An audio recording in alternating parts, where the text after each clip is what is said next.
Buenos días, trabajadores. Mi nombre es Carla Jofre, soy la prevencionista de la empresa y en esta ocasión vengo a realizar una charla de la ley 16.744. La ley 16.744 es un seguro social obligatorio, el cual está en contra de accidentes de trabajo y enfermedades profesionales. Esta ley tiene 3 puntos importantes que son prevención, riesgo y peligro. Cuando hablamos de prevención, es el acto de prevenir antes de que ocurra un accidente de trabajo o enfermedad profesional. Cuando hablamos de riesgo, es la posibilidad o la probabilidad de que ocurra algo. Y cuando hablamos de peligro, es la fuente que genera daño. Cuando pasamos al punto de los beneficios de la ley, tenemos que saber que esta ley protege y cubre. ¿A quiénes protege? A los trabajadores por cuenta ajena, a los trabajadores de forma independiente, a los subcontratistas, a los trabajadores públicos y a los estudiantes. ¿De qué manera cubre? Cubre en accidentes de trabajo, en accidentes de trayecto y en enfermedades profesionales. Tenemos que saber que cuando es accidente de trabajo es todo por causa u ocasión que sucede en el lugar de la labor. Cuando hablamos del accidente de trayecto es todo aquel desde el lugar de trabajo al lugar donde pernocta y viceversa. Y cuando hablamos de enfermedad profesional es todo aquel que se deriva de la labor en que usted realiza en el trabajo.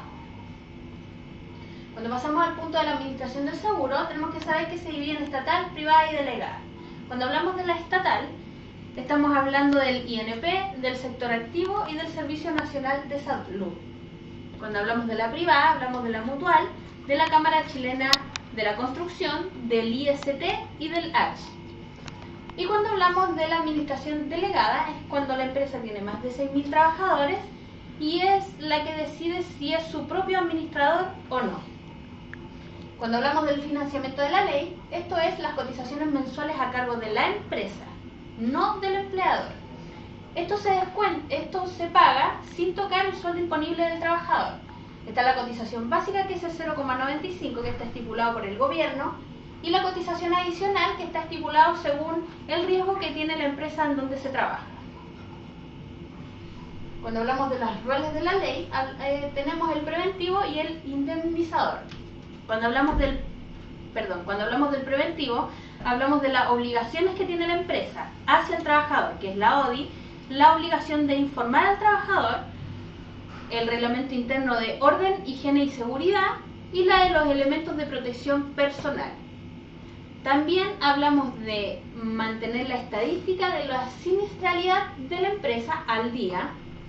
Hablamos también en este punto preventivo de la obligación que tiene el trabajador también de cumplir con el reglamento interno de higiene y seguridad, de utilizar y cuidar los EPP, los elementos de protección personal, y también hablamos de que en este rol preventivo está el organismo interno.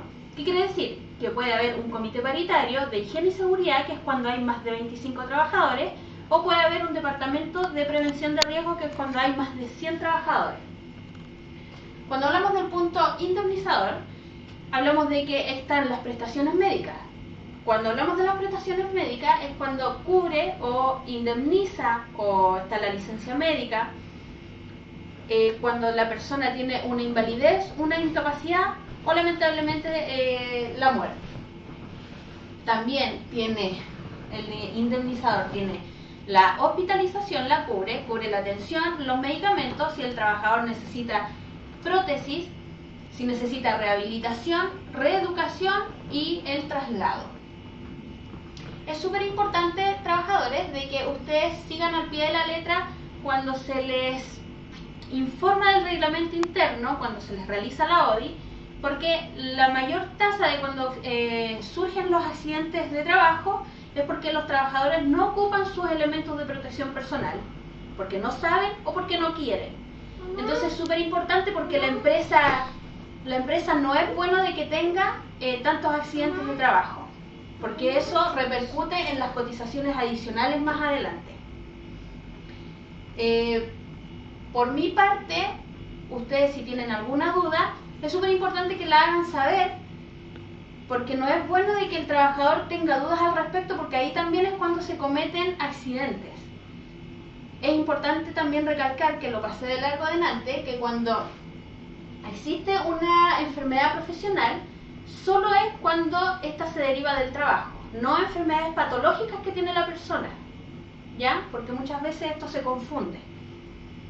Entonces, por mi parte, si entendieron todo o tienen alguna duda, sería por hoy la charla que yo he realizado sobre la ley 16.744.